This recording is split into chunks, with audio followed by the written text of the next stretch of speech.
Devotion. This morning's devotion is strength in weakness. Strength in weakness. We know that Paul talked about how his strength was made perfect in weakness. So the scriptures we have today are coming from Corinthians. We know Paul wrote in 2 Corinthians 12:5 says, "On behalf of this man I will boast, but on my own behalf I will not boast, except of my weakness." And then Philippians 4:12-13 says, "I know how to be brought low, and I know how to abound in every circumstance.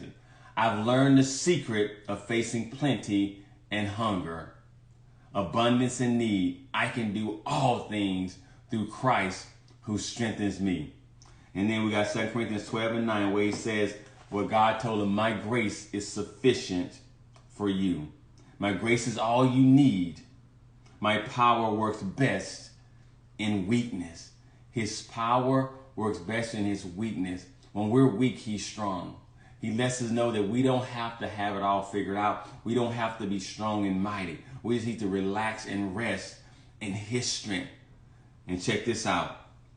The world longs for a revelation of the children of God, as said in Romans 8:19. And sometimes we think, now listen to this, sometimes we think the best way that the revelation of the children of God is by our tidy lives, our impressive works, and our relentless, joyful attitudes.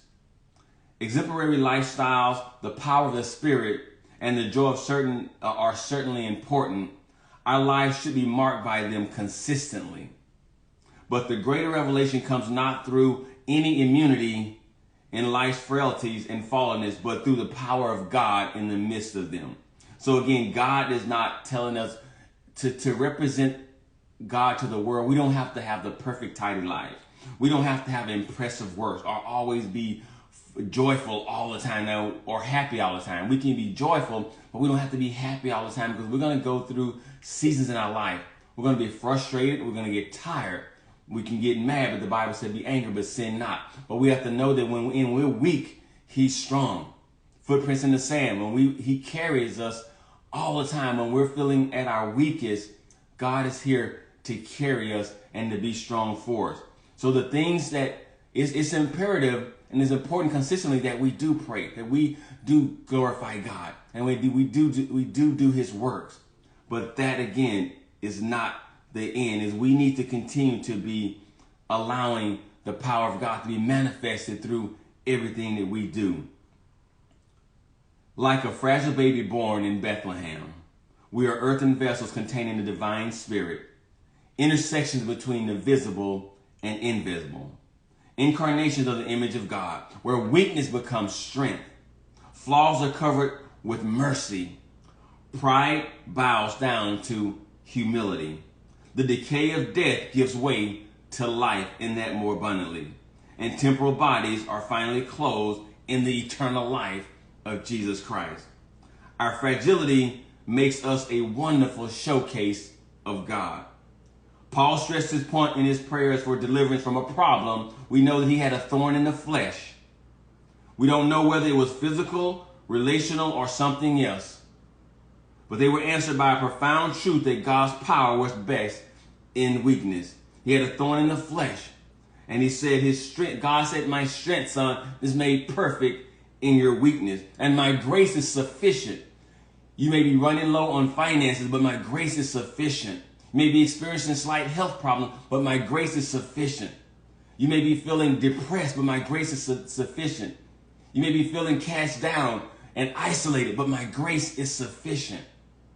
You may be feeling like you don't belong, but my grace is sufficient. God, I'm struggling in life right now, but my grace is sufficient. As Paul said, I know how to deal with plenty, and I know how to deal with lack. But I know that I can be content because I know that my God is made strong in my weakness. Paul began boasting in his frailties rather than trying to reestablish his former strength. Paul began boasting on the fact that he realized that his frailties were where God can reveal himself. Lean back into God with all your weaknesses, your faults, your frailties, your fallenness, and your brokenness. You don't need to go to great lengths to cover them up. They are platforms for God's glory, a stage for the revelation of his nature. No one is moved when God makes a strong person strong. But when he makes a weak person strong, now that's another story. In fact, it's your story, worth telling again and again. Don't be afraid to live it out for others to see. His grace is all you, they, and I will need, because his grace is sufficient for us.